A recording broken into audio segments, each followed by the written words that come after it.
Hello beautiful people, you're welcome back to my channel, Camille Olive TV. Yeah, it feels great to have you all back on my channel today. Okay, please, if you know you are new to my channel, you're welcome. This is Camille. Please do not forget to tap on the subscription button, subscribe for me, like, share and comment. Okay, today's topic is what love is and what love is not. Okay, I'm gonna be talking about a lot of things today. That's why I had to pen them down. So I listed everything. So I'm gonna explain as I mention the things I listed here. Okay. Okay. Before I proceed, a lot of you do not really understand the true meaning of love or the exact meaning of love. That's why you're finding it difficult to love again. That's why you cheat in your relationships. That's why you see love as not being a beautiful thing. Come on, love is actually a beautiful thing. That is if you would accept it. A lot of you today, because you have actually experienced a lot of heartbreak, that's why you find it difficult to love again. Why are you being a coward? When you're in a relationship, you've got to love with your senses. What do I mean by that? I'm not actually saying when you're in a relationship, one of your legs should be in and the other leg should be out. That's not what I'm talking about. This is actually what I meant. In case tomorrow morning, if the relationship didn't work out, you will be left with one or two things to move to the next person you're going to meet. That's what I'm talking about. One or two things I'm talking about could be your mental health or your physical health, something like that. You'll be left with, if you were a virgin before you met this guy or this lady, you will still be left with your virginity to go and meet another person. At least your partner won't drain you totally, you understand. And then in most cases like this, you find that these people that are finding it very difficult to love again were those that committed everything. They were those that invested their partner. You know, they were those that, I don't know how to explain it. That's not how it should be. When you're in a relationship, you've got to love with your senses. I'm not saying you should make your partner to see you as someone that is not trustworthy, you understand? No. So that's what I'm saying. When someone breaks your heart, you look at yourself in the mirror, you forgive yourself and let go of the past. Then with the one or two things with one or two things that is left behind, you use it in preparation to meet another person. You understand? So it's really not going to affect you that much. That's what I'm talking about. So that's why a lot of you are finding it difficult to love again. Love is actually a beautiful thing. Do not be a coward. Do not make yourself feel worthless. There are a lot of people there who would still appreciate you, would still love you the way you are. That is just if you accept it again. Don't see love as something not good. Don't see love as something bad. Love is something created by God and is beautiful. So that is just it. Now I'm here to tell you what love is and what love is not, so that you won't make a mistake in your relationships. Like I said, a lot of you cheat in your relationship because you misunderstand what love is. Now, number one is, love is not what you get. It is actually what you give. When you give out something, when you render help to someone, it's out of love and you do not expect it back from. I know it's quite okay when you do something for someone and you expect the person to thank you. It's not really necessary. You leave it for God. When you're doing something for someone, when you're rendering help to someone, it's kind of a charity, it's kind of love. You're doing it out of love. So you must not always expect it back. A lot of you show someone love and then you expect the person to show you some appreciation or love, something like that. It's okay, but it's not really that necessary in one way or the other, you understand? So that is not just what love is. Love is not what you get. It's not what you get back from the person. It is what you give out. When you render love to someone, so be it. That is what love is. You must not really expect it from the person. It's not like a bribe. Love is not bribe.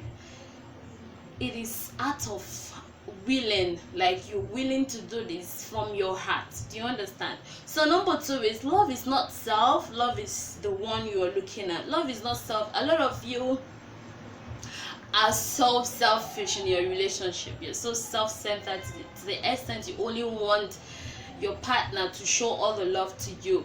You understand? It is not it. Being selfish in a relationship is not actually okay. It is, love is the one you're looking at, the one you're showing the love to. And when you love someone, you've got to put it into action. Do you understand? Number 3, love is not profit. Love is planting. Under this, love is not profit. When you go to 1 Corinthians chapter 6, you will see the love of God and the pursuit of profit. And then under this love of God and the pursuit of profit, you see that loving God means loving people. Yes, when you love people, you're actually loving God. Your God on earth is just like you and I. So that is what it is. And then running a business means making profit. And then between these two lies now, it's actually a pushing chasm. You understand? So love is not actually profit. It's not profit. It is planting. It's like a garden, you know. In a garden, when there is nourishment, when you water it, when there is light, it's actually going to turn into a healthy relationship. That's what I meant by love is planting and it is not profit. So let's move to the number 4. Love is not inward. Love is an investment. Love is not inward in the sense that it's not gazing at each other. Do you understand? When you love someone, you don't just the emotion should be there, the feeling should be there, you know, every other thing should be there. It's not just gazing at the person. Do you understand? So it is not inward. It should be looked beyond the outwards in the relationship. You understand? So it must not always, it's not inward. Love is not inward. It is not gazing at each other. It is looking outward the relationship. Yeah, then love is an investment in the sense that it makes you know more about the person and your bonding with them. So that is what I meant by love is an investment and not inward. So let's move to the number 5. Love is not expected and love is invested. Love in it is not expected in the sense that it is not reciprocal. It is not reciprocal. It is invested, just like I said in the number 4. And then number 6 is, this number 5, it is not expected, it's not reciprocal in the sense that it must not really be perfect before you value it. A lot of you are looking for a perfect partner when you're not even perfect. A lot of you are looking for peace when you can't even create the peace among both partners. You understand? So that is it. It must not be perfect. No one is perfect. You ain't perfect. That's why too many of you are still single. You're looking for this perfect woman or you're looking for this perfect man. Are you perfect? Let me ask you. No one is perfect. So it must not really be perfect before you value it, my dear. Yeah, the number 6 is love is not rigid. It is resilient. Yeah. Oh, sorry. I think I've made a mistake here. Love is not rigid. It is resilient. Sorry, I made a mistake here when I was writing this. Okay. This love is not expected for number 5. It is not reciprocal. You understand? And then number 6 is love is not rigid. That is, it does not have to be perfect before you value it. Please pardon me. I misplaced the number 5 explanation with the number 6. A lot of things to talk about. So get the correction now. Number 5, I'm repeating it again. Love is not expected. That is, it is not reciprocal. Love is invested. And then number 6, love is not rigid. That is, it does not have to be perfect before you value it. Love is resilient. That is to endure tribulations without cracking. That is what I meant by love is resilient. And then let's move to the number 7. Love is not age. Yes, it is not age at all.